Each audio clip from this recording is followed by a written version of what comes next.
हरियाणा की हर अपडेट के लिए बेल आइकन दबाएं और सब्सक्राइब करें STV हरियाणा न्यूज। के रोका और this is timed to the lockdown implementation as you can सी।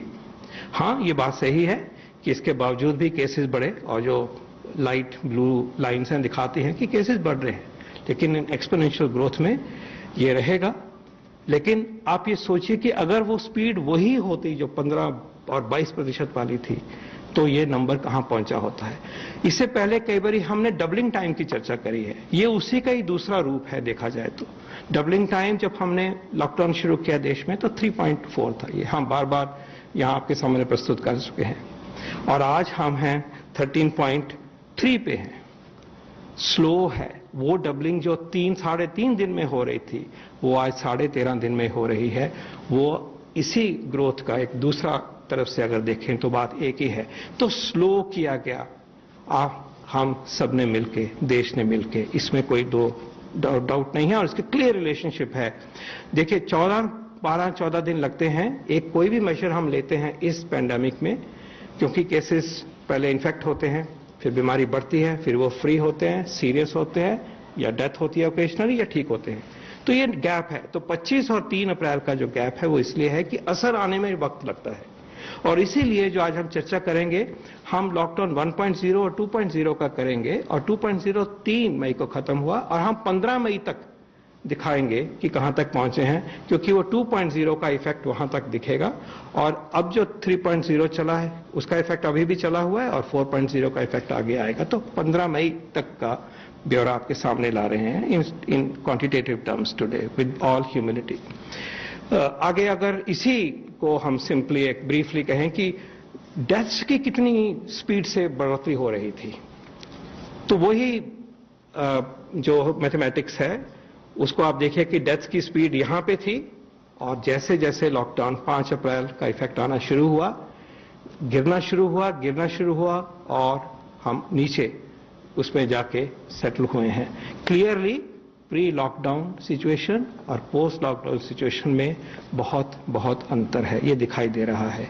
तो सिंपल तरीके से आप देखें तो स्पीड जो वायरस की फैलने की थी उसको अच्छी तरह से रोकने में हम सक्षम हुए हैं, और इसी बात को आगे बढ़ाते हुए प्रवीण श्रीवास्तव जी हमें समझाएंगे कि हम कंट्रोल करने में और केसेस को काबू में लाने में कहां तक सक्षम हुए हैं।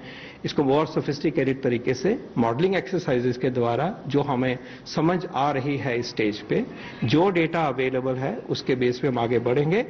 इंफॉर्मेशन समझ आती है और वायरस के बिहेवियर के बारे में, एपिडेमिक के बारे में और रिफाइनमेंट आएगा। लेकिन आज जो पिक्चर एक एनालिटिक बेसिस के ऊपर हम आपके सामने लाना चाहेंगे, मैं रिक्वेस्ट करूंगा प्रवीण श्रीवास्तव जी, आप सेक्रेटरी हैं ministry of statistics and programme implementation, आप प्लीज हमें आगे बताएं। Thank you doctor Paul. And जैसे डॉक्टर पॉल साहब ने बताया कि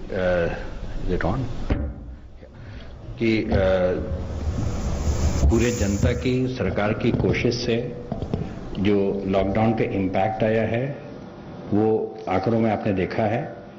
इसके अलावा हम लोग ने क्या किया कि कुछ एक्सपर्ट्स को, इंडिपेंडेंट एक्सपर्ट्स को भी जो पब्लिकली अवेलेबल डेटा था वो शेयर किया, और सबने अपना इंडिपेंडेंट मॉडल्स बनाए।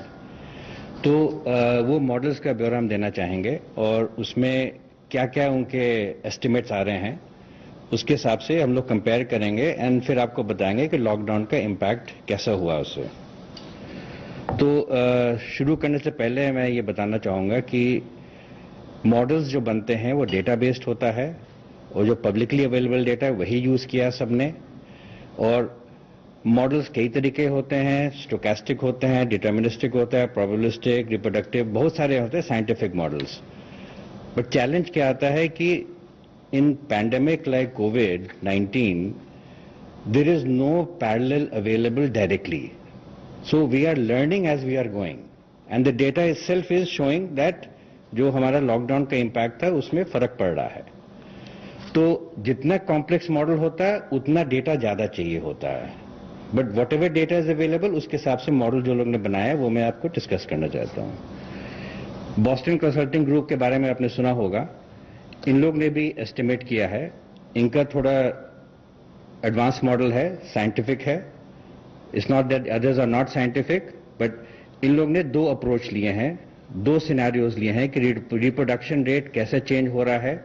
उसके बेस पे इनके जो आंकड़े आ रहे हैं, 36 लाख से 70 लाख के केसेस हो सकते थे अगर लॉकडाउन नहीं होता, और live saved would have been between 1.2 lakh to 2.1 lakh. Bottom right में आप देख रहे हैं, ये जो बॉक्स है वो उसमें आपके आंकड़े दिख रहे हैं। दूसरा, फिर हम लोगों ने public health foundation of India को रिक्वेस्ट किया था। इन लोग ने भी एस्टिमेट्स किए। इन लोग ने डेथ पे फोकस किया है, तो डेथ रेट के हिसाब से, इनके हिसाब से ये जो आ रहा है करीब 78,183 डेथ्स अवॉइड किए हैं। सो इमेजिन हमारा कहां आंकड़े आज हैं एक्चुअल में, और कितना मॉडल बेस्ड एस्टिमेट से आ रहा है।